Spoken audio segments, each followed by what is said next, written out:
Welcome to the Books Bible Study. We are continuing in Genesis.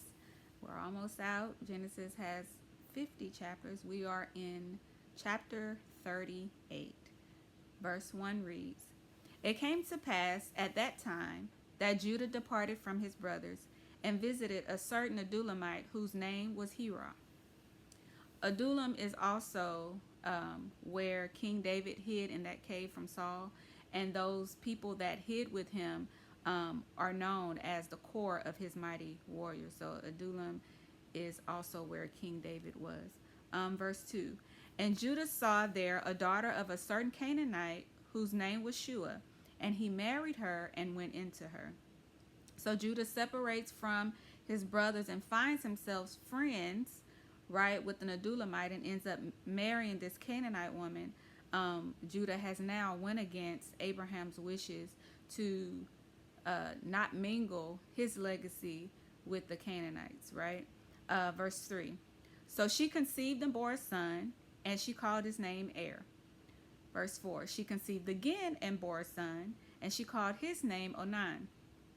Verse 5, And she conceived yet again and bore a son, and called his name Shelah. He was at Kezib when she bore him. Verse 6, Then Judah took a wife for Er, his firstborn, and her name was Tamar. Verse 7, But Er, Judah's firstborn, was wicked in the sight of the Lord, and the Lord killed him. So what kills people? Wickedness. You may not know their wickedness, but God knows it. So as we go throughout the Bible, if you ever have asked the question, oh, why did this person die? Or this is one of the reasons people die, because of wickedness. Okay.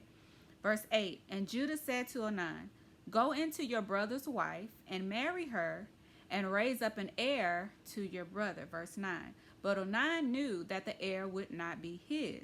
And it came to pass that he went into his brother's wife, that he emitted on the ground, lest he should give an heir to his brother. So he already knew, right, that he was not going to give an heir, yet he still went into his brother's wife. Okay, verse 10. And the thing which he did displeased the Lord, therefore he killed him also. So he also died, either for emitting on the ground or using this woman, not giving her an heir, right? So this is the first time we are seeing this custom of marrying a brother's wife to produce an heir for the deceased brother. And we also see that God cuts off people to stop wickedness. He did it to Cain, right? He cut Cain off. He had to go away. The whole earth he cut off, right? Except for Noah and his family. Sodom and Gomorrah and all the cities in the plain. He cut those off. He cut off Er and now Onan.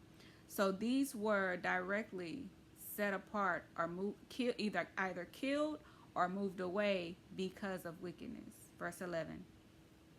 Then Judah said to Tamar, his daughter-in-law, Remain a widow in your father's house until my son Shelah is grown. For he said, lest he also die like his brothers. Okay. And Tamar went and dwelt in her father's house. Verse 12. Now in the process of time, the daughter of Shua, Judah's wife, died, and Judah was comforted, and went up to his sheep shearers at Timnah, he and his friend Horah the Adulamite.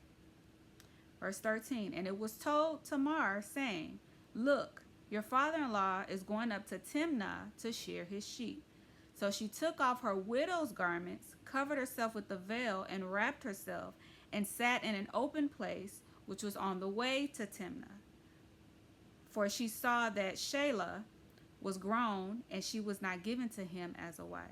So now we see another instance of, you didn't give me what I want, so now I'm going to take matters into my own hands. We got another Sarah Jr. here, right? Verse 15. When Judah saw her, he thought she was a harlot because she had covered her face. Verse 16. Then he turned to her by the way and said, Please let me come into you. For he did not know that she was his daughter-in-law. So she said, What will you give me that you may come into me? Verse 17. And he said, I will send a young goat from the flock. So she said, Will you give me a pledge till you send it? So now we see more sexual sin among the tribe of Israel, right? Verse 18, then he said, what pledge shall I give you? So she said, your signet and cord, and your staff that is in your hand.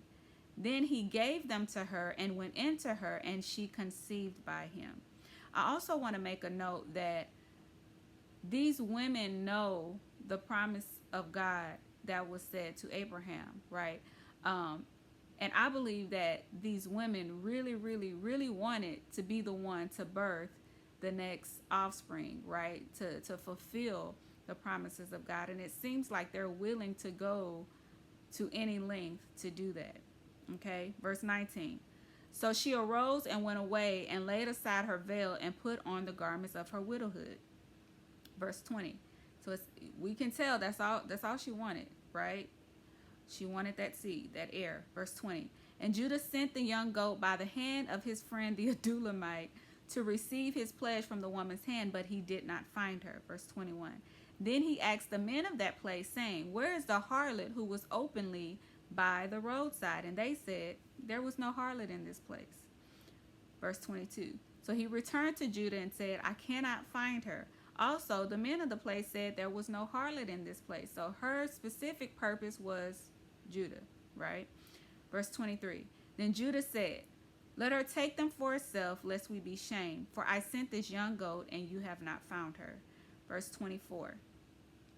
And it came to pass about 3 months after that Judah was told, saying, Tamar, your daughter-in-law, has played the harlot. Furthermore, she is with child by harlotry. So Judah said, bring her out and let her be burned. So now hypocrisy has entered the building. He wants her to be burned for the same thing that he did, right? And why is his friend going along with his shenanigans, trying to help him give the payment to this harlot, right? He doesn't seem like a good friend.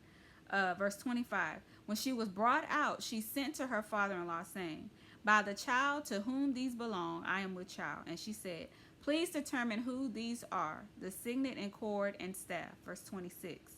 So Judah acknowledged them and said, she has been more righteous than I, because I did not give her to Shelah, my son. And he never knew her again.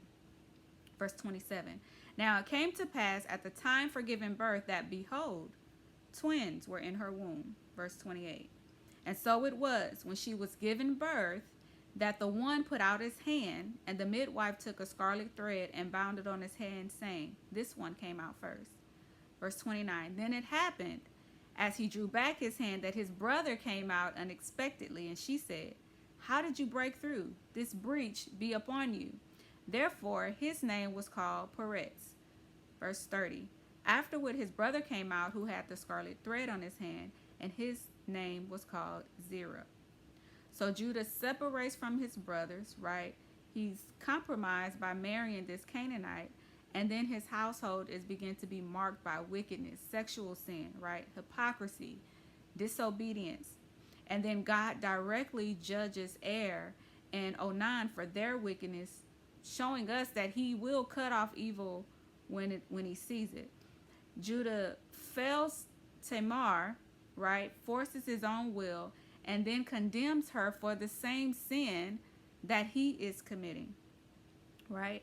And so in the end, Tamar, he declares, is more righteous, and God still brings forth Peretz, right? Proving that the purposes of God, the promises of God, still move forward even with human failure, even with human manipulation, right? That's why God says vengeance is mine, because he sees the whole thing, right? We don't have to take certain things upon ourselves if we just trust that God definitely saw all of it, and he still will use who he wants to use, right? So thank you all for staying with us for another chapter. Please continue with us as we go to Genesis chapter 39. God bless.